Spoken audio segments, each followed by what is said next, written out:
Why is life so hard? Oh, beloved, I hear you. I've walked that road myself. Trust me when I say I know. But before we begin this powerful revelation, please remember to like, subscribe, share, and comment to help spread this message to those in need of hope and truth. Life has been difficult ever since humanity broke the covenant with God. When Adam and Eve disobeyed the voice of their Creator in the Garden of Eden, the gates of hardship were flung open, sin entered the world, and with it came suffering, toil, fear, and confusion. From that moment on, life was no longer paradise, it became a battlefield, and so it remains. As Christians, we are not immune to struggle. In fact, the path of righteousness is often paved with adversity. There are trials from within and trials from without. Internal battles, emotional wounds, external opposition. These all remind us that we are not in Eden anymore. We're in enemy territory. We face challenges because we lack knowledge about ourselves, about the future, about God's full plan. And in the absence of clarity, anxiety fills the void. You don't know what tomorrow holds. Will your job last? Will your children be safe in a darkening world? Will your health fail? Your relationships fall apart? These questions torment the mind. They whisper panic into your peace. You try to rest, but your mind won't stop. Thoughts race like a storm, refusing to let you sleep. Every time you think you've finished one task, another one shows up. Responsibilities pile up like a mountain. Financial stress, family tension, spiritual drought, health crises, mental fatigue. And so you cry out, "Why, Lord? Why is it so hard?" But let's pause and consider, perhaps there's a divine design in the hardship. The book of James says, "Count it all joy when you fall into various trials, knowing that the testing of your faith produces perseverance." James 1, 2, 3. Could it be that the darkness we despise is what develops the strength we lack? Without resistance, you don't grow. Without battles, you don't become a warrior. God sometimes allows the storm not to destroy you, but to refine you. The fire is not to burn you, it is to purify you. Take Joseph, betrayed by his brothers and sold into slavery.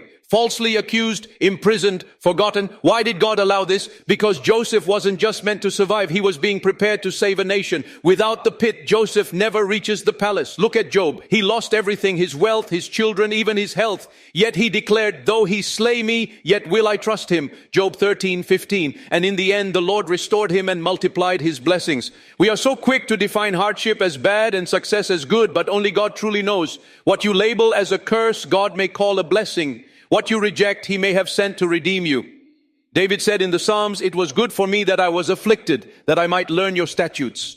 Psalm 119:71. The enemies David faced, the spears of Saul, the betrayal of his own son Absalom, those weren't accidents. God used even the wicked to carve a man after his own heart. Maybe your pain is making you holy. Maybe your trials are turning you into someone who can carry his glory. Perhaps your loneliness is drawing you closer to the heart of the Father. But let me be honest. Life is getting even harder in these last days. Why? Because of two monsters, materialism and technology. We have become slaves to things, obsessed with image, controlled by screens, distracted by wealth. We spend money we don't have to buy things we don't need, to impress people we don't even like, and we've forgotten who we are. A simple life has been exchanged for a competitive circus. You can't just live, you must outperform. If your neighbor builds a 2-story house, you feel pressured to build 3. If she buys a diamond ring, you want a bigger one. Weddings are no longer celebrations, they're competitions. Life has become a performance. And in the middle of this rat race, humanity is starving. Starving not for food, but for meaning. Starving for peace. Starving for love. Jesus warned us, you cannot serve two masters. You cannot serve both God and mammon. Matthew 6:24. Mammon, money, greed, excess has become the god of this generation. And we wonder why life feels empty. St. Paul didn't say money is evil. He said the love of money is the root of all evil. 1 Timothy 6:10. Because whatever you love most becomes your God. So here's the truth. Life is hard because we've placed our trust in the wrong things. We've elevated comfort above character. We've embraced sin and called it freedom. We've bowed to idols and rejected our Creator. But the hope is this. God is not far.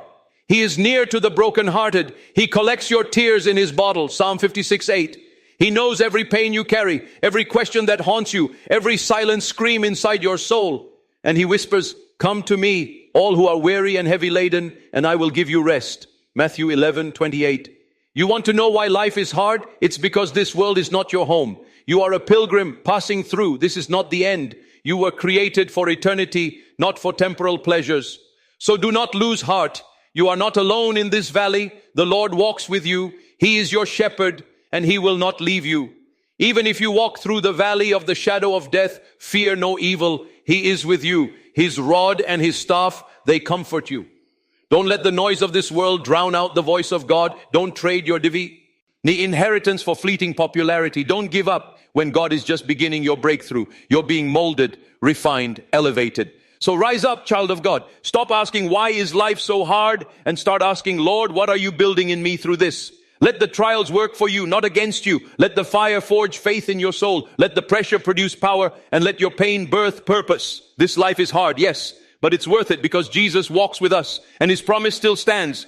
In this world you will have trouble, but take heart, I have overcome the world. John 16:33.